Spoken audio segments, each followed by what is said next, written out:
Hello everyone, इस video में हम लोग शुरू करने जा रहे हैं path finder for pre RMO और IOQM जो प्रशांत जैन लिखे हैं। उसमें हम शुरू करेंगे सीक्वेंस एंड सीरीज़। तो शुरू करते हैं। सबसे पहले जानते हैं कि सीक्वेंस क्या है। देखिए, सीक्वेंस में क्या होता है कि कोई भी टर्म्स आप लिखते हैं, जैसे मैं लिखूँ 5, 7, 9, ये आप इन्फिनाइट तक जा सकता है, ठीक है, 11। तो आप देखेंगे 5 से कितना मैंने बढ़ाया है 2, तो 7 हुआ। 7 से 2 बढ़ाया तो 9 हुआ। 9 से 2 बढ़ाया तो 11 हुआ। तो इसमें एक पैटर्न, एक रूल और एक लॉ मिलता है। तो ऐसे टर्म्स को हम कहेंगे सीक्वेंस। क्या कहेंगे? सीक्वेंस। जैसे मैं लिखूँ 2 के बाद मैंने लिखा 4 के बाद मैंने लिखा 8 के बाद 16। इसमें आप देखिएगा 2 2 4 4 2 8 8 2 16, तो मल्टीप्लाई करके आगे बढ़ रहा है, 2 से मल्टीप्लाई। इसमें भी एक क्या मिल रहा है? रूल और लॉ।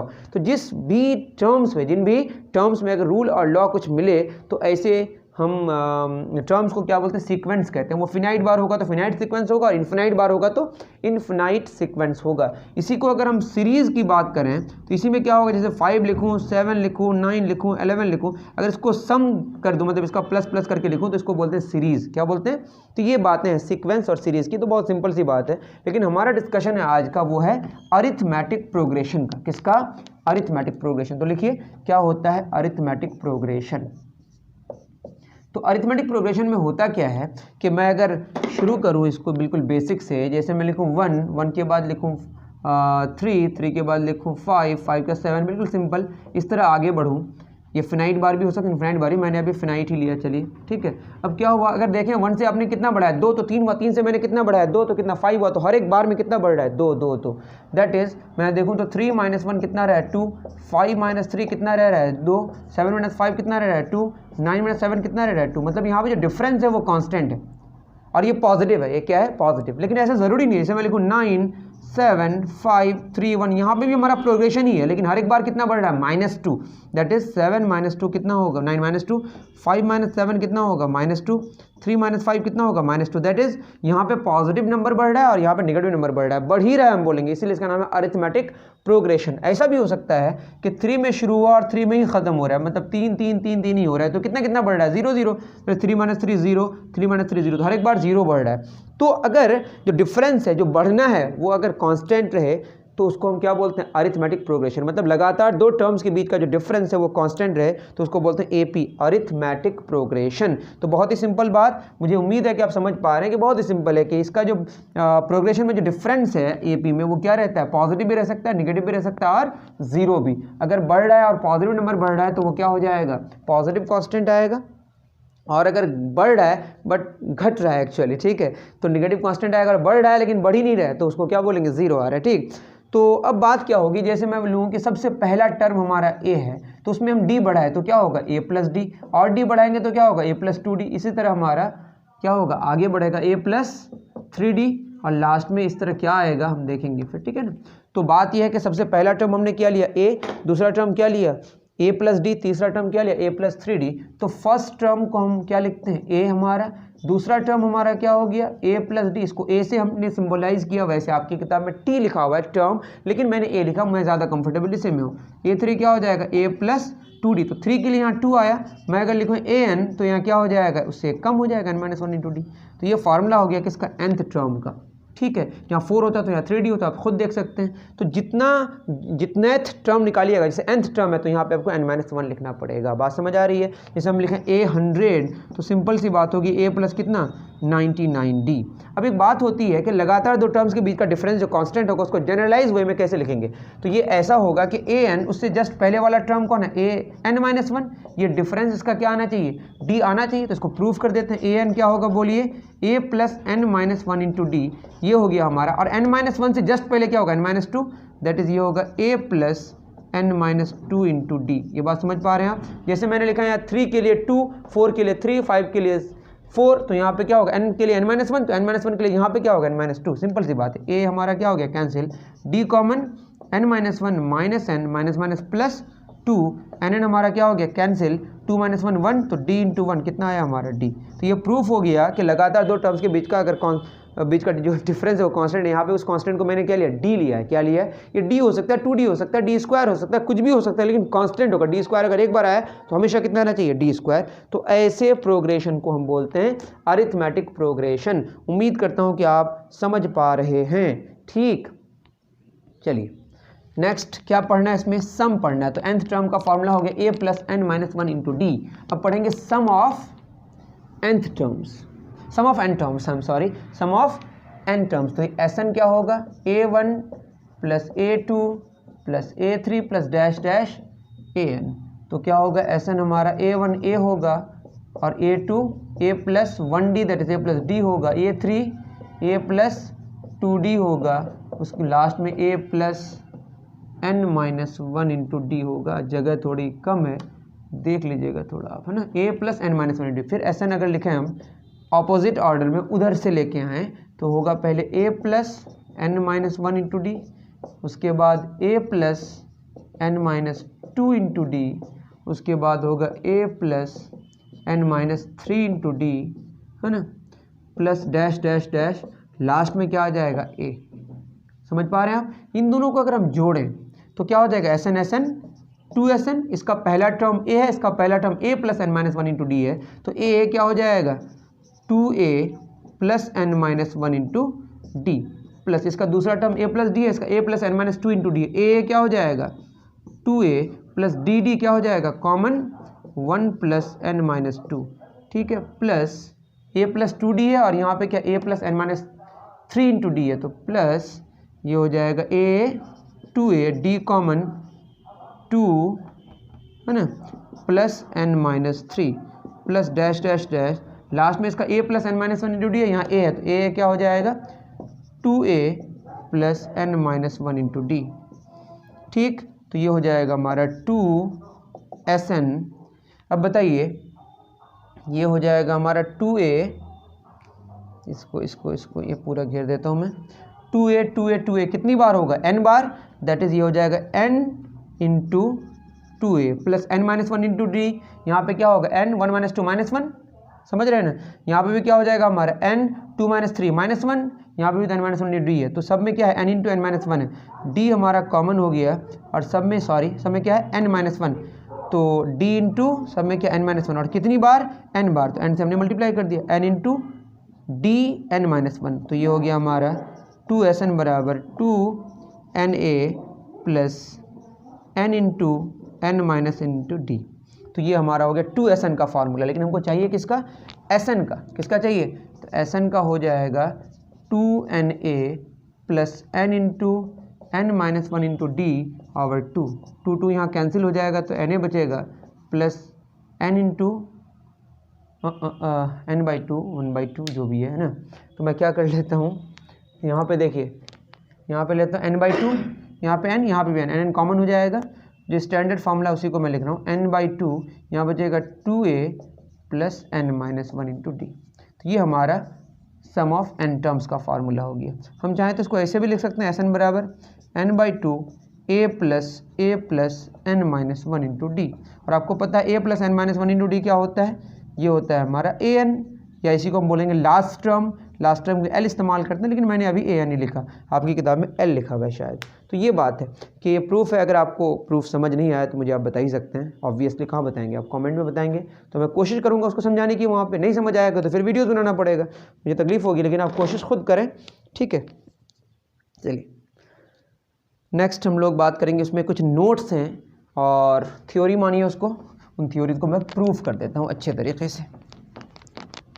मैं फिर कह रहा हूँ, अगर क्वेश्चंस में भी आप फंसेंगे तो मुझे आप बता सकते हैं, ठीक है। मैं बस थ्योरी क्लियर करा दे रहा हूँ।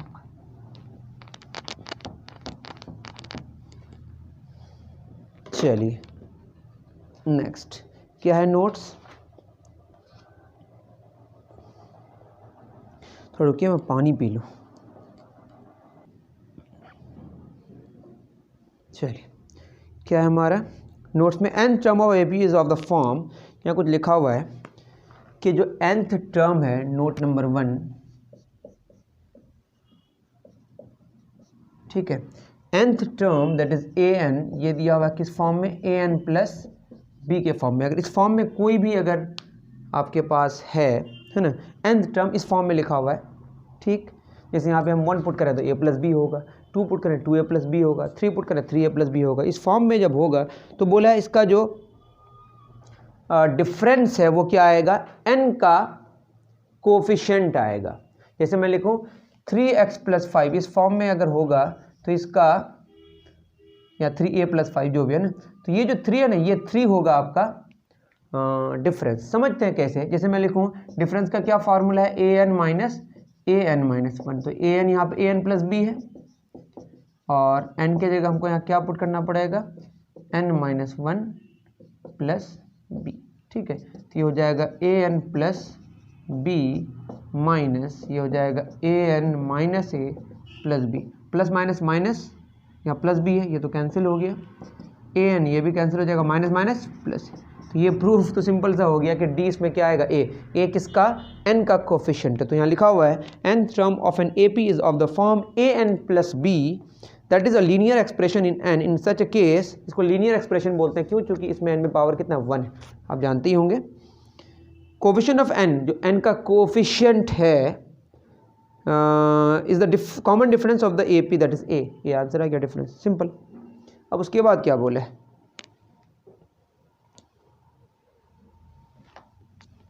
अब उसके बाद इसको समझने के लिए जो चीज़ें हैं उसके लिए आपको समझना पड़ेगा कि Sn माइनस Sn-1 क्या होता है। आप खुद सोचिए कि सम ऑफ n टर्म्स, उससे अगर n-1 टर्म्स हटा दें तो लास्ट वाला टर्म बचेगा ना an। प्रूफ कर देते हैं वैसे, ये क्या होगा, n/2 2a plus n-1 into D minus, इसको मिटा ही देता हूँ, ये नोट 2 में नहीं है बट नोट 2 में इसकी ज़रूरत पड़ेगी, जिसकी वजह से मैं पहले इसको प्रूफ कर दे रहा हूँ। ये होगा n-1/2 2a प्लस n-1 है तो n-2 होगा यहाँ पे, समझ रहे हैं ना, क्योंकि यहाँ n है तो n-1 तो n-1 -1 -2 हो जाएगा, मैं एक साथ में लिख दिया। तो क्या हो जाएगा, 1/2 कॉमन हो जाएगा, क्या कॉमन लें, इसको प्रॉब्लम ही हो जाएगा, इसको पूरा सिंप्लीफाई ही कर देते हैं। n/2 इंटू 2 कैंसिल, क्या हो जाएगा 2 कैंसिल होगा, तो यहाँ क्या हो जाएगा हमारा na प्लस यहाँ पे n/2 into n-1 into D minus क्या हो जाएगा 2 cancel, that is n-1 into a minus plus minus n-1/2 into n-2 into D. तो ये पूरा का पूरा आया, सही कर रहा हूँ शायद, देख लीजिएगा आप, है ना। तो ये na plus n/2 nd minus D, पूरा खोल ही दे रहा हूँ, नहीं समझ आ रहा मुझे, minus na minus minus plus a minus n-1/2 into nd minus 2d। Result तो आ ही जाएगा, आप चाहें तो आराम से भी लेके आ सकते हैं एकदम जल्दी में, मैं थोड़ा खोल दिया इसको पूरा, है ना। तो ये हो जाएगा हमारा n इंटू n, ये हो जाएगा n²d/2 माइनस nd/2, ठीक है, प्लस a यहाँ पे कहाँ गायब हो गया, नहीं यहाँ a आएगा तो n-1, ठीक है। तो प्लस a, उसके बाद हो जाएगा minus n/2 minus minus plus half, है ना। तो इसको मैंने घेर क्यों दिया, मैं भी समझ नहीं पा रहा हूँ, क्या करें भाई साहब। ये हो जाएगा हाफ, अलग कर लेते हैं, n into nd minus 2d minus 1 nd minus 2d। थोड़ा सा लेंदी हो जा रहा है शायद, ठीक है, आप आराम से कर सकते हैं, मैं बार बार कह रहा हूँ। n²d/2, ये क्या आ जाएगा हमारा, ये an आएगा बेसिकली, देखते हैं कब आ रहा है, minus nd/2 plus a minus half n into nd, क्या हो जाएगा n² minus 2nd minus nd minus plus 2d, ठीक। n²d/2 फिर आएगा वो, है ना, यहाँ n²d/2 है और यहाँ पे देखिए n²d/2 आएगा, तो मैं ये कैंसिल कर देता हूँ थोड़ा आराम से करने के लिए, ठीक है। तो ये हो जाएगा minus nd/2 plus a minus half minus minus plus, है ना, 2nd/2, 2 कैंसिल, तो बस nd बचेगा, प्लस nd, यहाँ पे भी nd था ठीक है, कोई बात नहीं, minus nd minus minus plus nd/2, उसके बाद 2 कैंसिल, बस d बचेगा माइनस d। तो क्या हो जाएगा हमारा, थोड़ा सा रुके, तो अब देख रहे हैं ND/2 हमारा कैंसिल हो जाएगा। ये अच्छा ही हुआ कि हमने इसको सॉल्व नहीं किया था। तो ये हो गया हमारा A प्लस ND-D, तो ये हो गया A प्लस, यहाँ पे 1 कॉमन ले सकते हैं हम, N-1 इंटू डी, मतलब D कॉमन लिए N-1 आ गया। तो A प्लस N-, सिंपल सी बात है। आप थोड़ा सा और, मतलब मैं थोड़ा ज़्यादा ही लेंदी कर दिया, पता नहीं क्यों, जो भी हो, Sn-1 क्या आया हमारा, ये बिल्कुल प्रूफ हो गया कि क्या आया, An आया। वैसे प्रूफ करने की भी ज़रूरत नहीं थी, हमारे पास n टर्म्स का समेशन और N-1 टर्म्स का समेशन हटा दें तो क्या बचेगा, लास्ट वाला टर्म बचेगा जो An बचेगा। तो ये हमारा एक प्रूफ हो गया, ठीक। तो Sn-1 क्या आ गया हमारा, An आ गया, जो कि बिल्कुल प्रूफ हो गया, ठीक है। तो ये बात हो गई हमारी Sn-1 को हम An लिख सकते हैं। अब बात यह है कि sum of n terms of the AP is of the form an² + bn। यहाँ लिखा हुआ है कि Sn दिया हुआ है an² + bn के फॉर्म में, तो क्या होगा, पहले इसको हम सॉल्व कर लेते हैं। an क्या होता है, Sn-1, तो ये होगा an² + bn, दूसरा बीच में माइनस लिखेंगे, तो ये हो जाएगा हमारा -an-1 का होल स्क्वायर प्लस bn-1, ठीक है। तो ये होगा an² + bn minus an² - 2n + 1 plus bn-b, ठीक है। ये होगा an² + bn minus an² - 2an + a plus bn-b, plus bn, यहाँ माइनस प्लस माइनस bn ऐसे कैंसिल कर सकते हैं, an² कैंसिल कर सकते हैं, minus minus plus 2an minus plus minus a minus minus plus b, ये आया 2an minus a plus b, ये आया an, क्या आया ये an, ठीक है। हमको चाहिए a plus n-1 into D, सही कर रहा हूँ ना मैं, 2an प्लस b,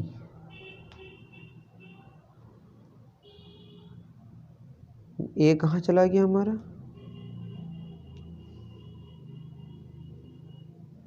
ये आया एक्चुअल में, थोड़ा सा देख लें। चलिए अब हमको क्या निकालना है, ये मैं सही नहीं किया हूँ तो मुझे बता सकते हैं, पता नहीं यहाँ पे तो 2an + b माइनस a तो आना ही पड़ेगा ना, है तो यहाँ पे हमको d चाहिए। d कैसे निकालेंगे, a plus an minus an-1, वैसे भी समझ सकते हैं कि 2an minus a plus b, ये तो पूरा हमारा कांस्टेंट है, तो ये कांस्टेंट है और ये 2an है, तो n का जो मल्टीप्लाई, n क्या मल्टीप्लाइड से, n से क्या मल्टीप्लाइड, 2a, तो 2a ही हमारा कॉमन डिफरेंस आएगा, ठीक है। देख लेते हैं तब भी, 2an minus a plus b minus, ये क्या हो जाएगा, 2an के जगह हम क्या लिखेंगे, n-1 minus a plus b। अब खुद देखिए माइनस a और यहाँ माइनस माइनस प्लस a, तो a cancel, plus b minus plus minus b, b cancel, तो ये हो जाएगा 2an minus 2a, 2n cancel, minus plus, तो क्या आया हमारा 2a, तो 2a कॉमन डिफरेंस आया। तो आप समझ गए कि अगर सम ऑफ n टर्म्स इस फॉर्मेट में है तो कॉमन डिफरेंस क्या होगा, n² का जो कोफिशिएंट है उसका डबल होगा। क्या होगा बोलिए, यही लिखा है, sum of the first n terms of an AP is of the form an² + bn, that is a quadratic expression in n, in such case the common difference is twice the coefficient of n², that is 2a। बिल्कुल सही, ठीक है, उतार लीजिए, done.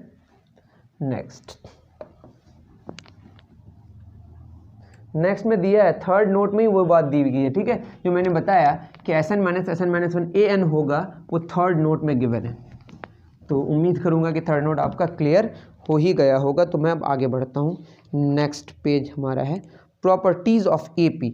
AP का क्या क्या properties है, सबसे पहला प्रॉपर्टीज ऑफ AP, इसमें पहला प्रॉपर्टी गिवन है कि if each term of an AP is increased, decreased, multiplied और divided by the sum non zero number, then the resulting sequence is also an AP। मतलब ये कह रहा है जैसे हमारे पास a है, दूसरा टर्म कौन है a प्लस d, तीसरा टर्म a प्लस 2d, मैं इतने ही पे अभी बात कर रहा हूँ। अगर हम इसमें k जोड़ दें, मान लो हमने क्या किया a प्लस k, यहाँ डिफरेंस तो d है, दूसरा क्या होगा a plus d plus k। अब k का वैल्यू पॉजिटिव होगा तो जुटेगा और k का वैल्यू नेगेटिव होगा तो घटेगा, हम कुछ भी कर सकते हैं, ठीक है। तो जब जोड़ने की बात होती है तो घटाने की बात हो जाती है। ये होगा a प्लस 2d प्लस के डैश डैश डैश। अब इसका अगर डिफरेंस लें तो क्या हो जाएगा, ए प्लस डी प्लस के माइनस ए प्लस के। तो ए के कैंसिल, डिफरेंस अभी कितना है डी। उसके बाद नेक्स्ट क्या है, a plus two d plus के minus a plus d plus k. तो a k cancel, two d minus d कितना आएगा डी। तो अब भी डिफरेंस डी है वैसे, ठीक है, लेकिन सीक्वेंस जो है पहले भी एपी था अब भी एपी है। दैट इज जोड़ने और घटाने से एपी में कोई प्रॉब्लम नहीं आता है। मतलब ये है अर्थमेटिक जो आपका सीक्वेंस है उसमें कोई प्रॉब्लम नहीं आता। कब, जब सारे टर्म से सेम नॉन जीरो कांस्टेंट आप ऐड करें या सब्ट्रैक्ट करें। ठीक, मल्टीप्लिकेशन की बात करते हैं। अगर मैं मान लेते सब में के मल्टीप्लाई कर दूँ, ए के, दूसरा क्या होगा ए प्लस डी इंटू के, तीसरा क्या होगा A plus two D into के। अगर मल्टीप्लिकेशन की बात करें तो के मल्टीप्लिकेशन भी वो डिवीजन भी। अगर मैं के का वैल्यू 1/2 ले लूँ तो 2 से डिवीजन हो जाएगा। तो मल्टीप्लिकेशन की बात अगर हो जाए तो समझ जाइए कि डिवीजन की भी बात हो गई।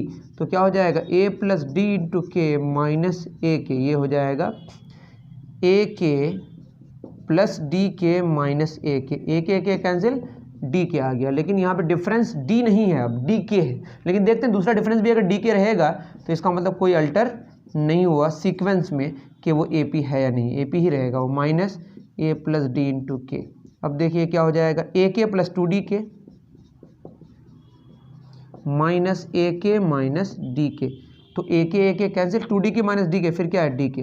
दैट मीन्स इसमें एक और बात जानने को मिली, वो ये कि अगर आप सेम पॉजिटिव नंबर से सेम नंबर से मल्टीप्लाई करते हैं, डिवाइड करते हैं, तो जो आपका रिजल्ट है, जो सीक्वेंस है, उसका डिफरेंस कांस्टेंट तो ज़रूर रहता है, मतलब एपी वो रहता है, लेकिन वो एपी का जो डिफरेंस डी है वो डी सेम नहीं रहता है, वो डी के हो जाता है। क्या हो जाता है, डी के। यहाँ पे बात नहीं लिखी हुई है, मैं बता दिया आपको, ठीक है। तो फर्स्ट वाला समझ आ गया आपको, ये फर्स्ट तो नहीं ए लिखा है, तो ए वाला प्रॉपर्टी समझ आएगा। दूसरी प्रॉपर्टी क्या कह रहा है, 3 नंबर्स इन एपी। देखिए हमने अगर शुरू में ए लिया, मतलब पहला वाला टर्म ए लिया, दूसरा टर्म ए प्लस डी होगा, दूसरा टर्म ए प्लस डी होगा। अगर हमारा पहला टर्म बी नंबर, अगर पहला टर्म ए है तो उसके बाद ए प्लस डी होगा। अगर दूसरा टर्म ए है तो पहला टर्म क्या होगा, ए माइनस डी। तो ऐसा भी हो सकता है कि ए माइनस डी में शुरू करें, उसके बाद ए हुआ, आप डिफरेंस निकाल के देख लें, ए माइनस डी में हमने डी बढ़ाया तो डी कैंसिल हो गया। आप देखिए ना खुद, ए minus D, A cancel minus plus D, फिर ए प्लस डी माइनस ए, तो डी ही रहेगा। बात ये समझ आई कि 3 टर्म्स को अगर ए पी में अगर ज़रूरत के हिसाब से ऐसा हम कर सकते हैं। कैसा लिख सकते हैं, ए माइनस डी कॉमा ए प्लस डी। अगर 4 टर्म्स होगा तो कैसे लिखेंगे, ए माइनस 3d, फिर ए माइनस डी, फिर ए प्लस डी, ए प्लस 3d। बच्चे यहाँ पे कंफ्यूज कर जाते हैं, मैं भी थोड़ा कंफ्यूज किया था। तो अब देखिए यहाँ पे 4 टर्म्स को हमने ऐसे लिखा, यहाँ पे अगर देखेंगे आप ए माइनस 3d से हमने 2d बढ़ाया, कैसे, ए माइनस डी है और फर्स्ट टर्म ए माइनस 3d है, ए कैंसिल माइनस डी और minus minus plus 3d minus d कितना हो जाएगा 2d। बात समझ पा रहे हैं। उसके बाद A plus D, A minus D है तो A plus D minus D, A cancel minus minus plus D कितना होगा 2d। तो याद रहे यहाँ कॉमन डिफरेंस d नहीं है, यहाँ कॉमन डिफरेंस 2d है। तो जब भी रिजल्ट आएगा आपका इस तरीके से तो आप ध्यान रखेंगे d निकल के आएगा, लेकिन आपको डिफरेंस में 2d लेना है, कॉन्सेप्ट समझना है, ठीक है। उसी तरह अगर हमारे पास ये 3 टर्म्स हो गए, 4 टर्म्स, 5 टर्म्स, फिर ईजी हो गया, ए माइनस 2d, ए माइनस डी, ए प्लस डी, ए प्लस 2d। तो जब आप इवन नंबर ऑफ टर्म्स लेंगे तो थोड़ा सा आपको ख्याल रखना पड़ता है, इसमें कोई प्रॉब्लम ही नहीं, आप देख सकते हैं। फिर उसी के बाद अगर हम बात करें, ये हो गया 5 टर्म्स, फिर 6 टर्म्स क्या होगा, ए माइनस 5d, ए माइनस 3d, ए माइनस डी, ए प्लस डी, ए प्लस 3d, ए प्लस 5d, इस तरीके से। तो सेकंड वाली प्रॉपर्टी भी आपको उम्मीद करता हूँ कि समझ आ गया होगा। बात थर्ड प्रॉपर्टी क्या कहते हैं, the common difference can be 0 positive और नेगेटिव, ये पहले ही डिस्कस कर लिया मैं, तो थर्ड प्रॉपर्टी भी हो गया। उसके बाद आते हैं डी में, फोर्थ प्रॉपर्टी। फोर्थ प्रॉपर्टी क्या कह रहे हैं, देखिए फोर्थ प्रॉपर्टी को मैं एग्जाम्पल से समझाता हूँ, वैसे बात ऐसे भी समझ आएगी आपको। जैसे मैं लिखा 1 2, मैं ये नंबरिंग ऐसे ही कर दे रहा हूँ, 5 6 7 8 9, ये भी तो हमारा क्या है, ये भी एक हमारा अरिथमेटिक प्रोग्रेशन है जिसमें डी का वैल्यू 1 है।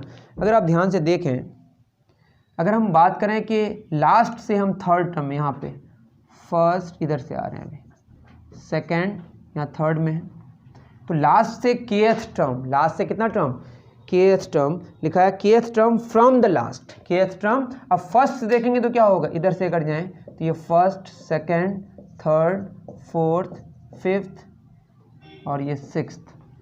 तो फर्स्ट से जो लास्ट से थर्ड है वो फर्स्ट से सिक्स्थ है, मतलब टोटल हमारे पास 9 टर्म्स है। कितने टर्म्स है? 9 से 3 हटा दो अगर, क्या हो गया हमारा? 9 से 1 2 3, अरे यार 4 छूटा हुआ है इसीलिए तो प्रॉब्लम है। चलिए मैं 4 भी लिख देता हूँ, नहीं तो फिर तो कन्फ्यूज़न हो जाएगा। 1 2 3 4 5 6 7 8, आप चाहें तो कुछ और भी लिख सकते हैं, ABCDEFGH। चलिए वो भी मैं क्लियर कर देता हूँ, बेकार का आपको प्रॉब्लम हो सकता है। मैंने लिखा ABCDEF 1 2 3 4 5 6, मान लेते हैं ये लिया टर्म्स है हमारे, ठीक है। मैं इधर से आ रहा हूँ, ये फर्स्ट सेकंड थर्ड, मतलब लास्ट से है ना। फर्स्ट से अगर जाएँ तो ये 1 2 3 4 5 6 7, आप खुद देखें अगर हमारे पास टोटल कितने टर्म्स है? n टर्म्स है, दैट इज n का वैल्यू मैं लिख देता हूँ पहले 9 है, मतलब 9 टर्म्स है। कितने टर्म्स हैं? लास्ट से हम कहाँ पे आ रहे हैं? थर्ड में, और शुरू से कितना में आ रहे हैं? 7 में। अगर लास्ट से हम 3 हटा दें तो 6 में आएंगे, उससे 1 बढ़ाएंगे तब ना 7 में आएंगे। दैट इज क्या है कि यहाँ पे लिखा हुआ है kth term from the last, ये लास्ट, तो इसको kth टर्म, तो k का वैल्यू 3 है, तो kth term from the last, ये क्या होगा? ये होगा हमारा 9 टोटल है, 9 से 3 हटा दो, 6th टर्म, उसमें 1 जोड़ना पड़ेगा, दैट इज ये होगा n minus K, that is 9 minus 3, that is n minus K plus 1, n minus K plus 1th term from beginning. बात समझ आ रही है? फ्रॉम बिगिनिंग, तो kth term from the last is equal to n minus K plus 1th term from the beginning. उम्मीद करता हूँ कि ये बात आपको समझ आई, ठीक है, ये बात समझ आ गई, तो इसको मैं समझ आऊँ, ठीक है। आगे बढ़ते, अब बताइए अगर हम बात करें, अब इसमें आपको क्लियर हो गया होगा। अगर मैं लिखूँ उसके बाद है हमारा eth टर्म, इसमें क्या बोला है? जैसे मैं लूँ, हमारे पास सबसे पहला टर्म क्या है? a, फिर क्या है? a plus D, a plus 2d, a plus 3d, a plus 4d, 1 2 3 4 5, इतना ही लेते हैं, 5 है ना, काफ़ी है। इसको हम मान लेते हैं लास्ट टर्म, ये l है और ये हमारा फर्स्ट टर्म है, इसको हम a ही लेते हैं। तो देखिए a और l को अगर हम जोड़ें तो ये होगा a plus 4d, that is ये होगा 2a प्लस 4d। उसी तरह से अगर हम सेकंड लें और ये सेकंड लास्ट लें तो क्या हो जाएगा? इधर से सेकंड, इधर से भी second, a plus d plus a plus 3d, a कितना हो जाएगा? 2a, 3d और d कितना हो जाएगा? 4d। ये भी हमारा क्या है? a प्लस l, ये भी हमारा क्या है? a प्लस l, ठीक। उसके बाद अगर हम समझ रहे हैं मेरी बात, और भी ले सकते हैं आप। बात क्या है कि अगर फर्स्ट और लास्ट का जो सम है, फर्स्ट टर्म और लास्ट टर्म का जो सम है, सेकंड और सेकंड लास्ट का जो टर्म है सम है, थर्ड और थर्ड लास्ट का जो सम है, फोर्थ और फोर्थ लास्ट का जो सम है, वो हमेशा क्या रहता है? कांस्टेंट। मतलब ये है कि a प्लस an माइनस 1, ये कितना हो जाएगा? a plus n minus 1 into D, तो ये हो जाएगा 2a plus n minus 1 into डी। अब देखिए मैं सेकेंड टर्म में आऊँ तो a2, ये है हमारा a1 प्लस an, है ना। अगर मैं लूँ a2 प्लस an माइनस 2, तो ये क्या हो जाएगा बताइए? a प्लस डी और n माइनस 2, तो a plus n minus 3 into D, a कितना हो जाएगा? 2a, d common 1 plus n minus 3, that is 2a plus 1 minus 3 minus 2, गलत हो गया क्या? n माइनस 2, n माइनस सही है, a plus D, a plus n minus 1 into D, 2a plus n minus 1 D सही है। a2 प्लस an माइनस 2, वहाँ n minus 1 है, I am sorry, a1 an, यहाँ n माइनस 1 होगा ना, ये सेकंड, आई एम सॉरी, ये n minus 1 होगा सेकंड, और ये सेकंड लास्ट ये ना है, समझ रहे हैं? तो ये होगा n माइनस 2, अरे लास्ट तो a है ना, उससे जस्ट पहले a माइनस 1, उधर से सेकंड तो a माइनस 1 होगा ना, गलत मैंने कर दिया था, ये होगा माइनस 2, तो ये होगा d इंटू 1 माइनस 2 माइनस 1, तो n माइनस 1, तो ये भी वही सेम आया। इसी तरह से अगर हम करें a3 प्लस an माइनस 2, ये भी क्या आएगा? 2a plus D into n minus 1। तो फर्स्ट और लास्ट का सम जो आएगा वही क्या होगा, सेकंड और सेकंड लास्ट का सम वो भी सेम आएगा, थर्ड और थर्ड लास्ट का सम वो भी सेम आएगा। समझ रहे हैं, इस तरीके से आगे बढ़ेगी चीज़ें। तो ये हो गया हमारा ई प्रॉपर्टी। एफ में क्या बोला है, any term of an A P, देख लेते हैं।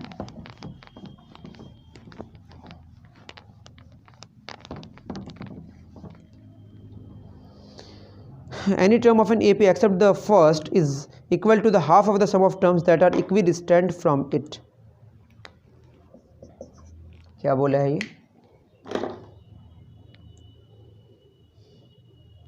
जैसे ए एन की हम बात करें, यहाँ बोला है ए एन माइनस के हाफ ए एन माइनस के हाफ ए एन प्लस के, मतलब nth टर्म में कहीं आप हैं, वहाँ से आप के पीछे आएँ या के आगे जाएं, उन दोनों का जो सम है, आप कोई टर्म में हैं, समझ रहे हैं आप। जैसे मैं लिखूं A B C D E F G, यहाँ पे हम, ठीक है, तो यहाँ से हम दो आगे गए तो एफ में पहुँचेंगे, दो पीछे आएंगे तो कहाँ बी में पहुँचेंगे। इन दोनों का सम का आधा किसके बराबर होगा, देख लेते हैं। ये हो जाएगा हमारा ए एन माइनस के, ए एन आना चाहिए वैसे, ये होगा A plus N minus one, तो N minus K minus one into D plus A plus क्या हो जाएगा एन प्लस के माइनस वन इंटू डी, उसका आधा, A two A plus D common N minus K minus one plus N plus के minus one over two, two A by two कितना हो जाएगा ए, यहाँ पे हमारा के कैंसिल हो जाएगा, एन एन नहीं होगा कैंसिल, के कैंसिल सही किया ना मैं, के कैंसिल होगा, ठीक है, देख लेते हैं। ये हो जाएगा two A plus D into N N, two N minus one minus two, two, तो क्या कॉमन हो जाएगा हमारा टू ए प्लस, यहाँ टू कॉमन लेंगे तो two D N minus one over two, तो फिर टू कॉमन लेंगे A plus N minus one into D over two, two two cancel, तो हमारा आ गया ये A plus N minus one into D, जो किसके बराबर है, ए एन के बराबर है। तो जिस टर्म की आप बात कर रहे हैं उससे अगर आप कितना पीछे आएँ, दो पीछे आएँ, ऐसा नहीं होना चाहिए कि उधर आपका एग्जिस्ट नहीं करता है, एग्जिस्ट करना चाहिए कि, ठीक है, तो दो पीछे आए दो आगे जाए, मतलब समझ रहे हैं ना आप, क्वेश्चन में लिखा है, मतलब इसमें प्रॉपर्टी में कि any term x of an A P except the first is equal to half the sum of the terms that are equidistant from it, और के का वैल्यू एन से छोटा होना चाहिए, नहीं होगा तो प्रॉब्लम ही तो हो जाएगा, ठीक है, के का वैल्यू एन से क्या होना चाहिए, छोटा होगा, जैसे नेगेटिव टर्म तो हमारा पॉसिबल नहीं है ना, तो ये सारी चीज़ें हैं, है ना, और जीरो टर्म फर्स्ट टर्म से शुरू होता है, तो ये बात समझ गए। उसके बाद लास्ट जो हमारा प्रॉपर्टी है जो बहुत ही सिंपल है, वो कह रहा है ए बी सी अगर ए पी में है, ए बी सी अगर ए पी में है तो क्या होगा, बी और ए का डिफरेंस और सी और बी का डिफरेंस सेम होना चाहिए, दैट इज़ बी और माइनस बी इस पार आएगा तो क्या होगा बी बी, टू बी ए उस पार जाएगा ए प्लस सी, तो टू बी बराबर क्या होगा ए प्लस सी।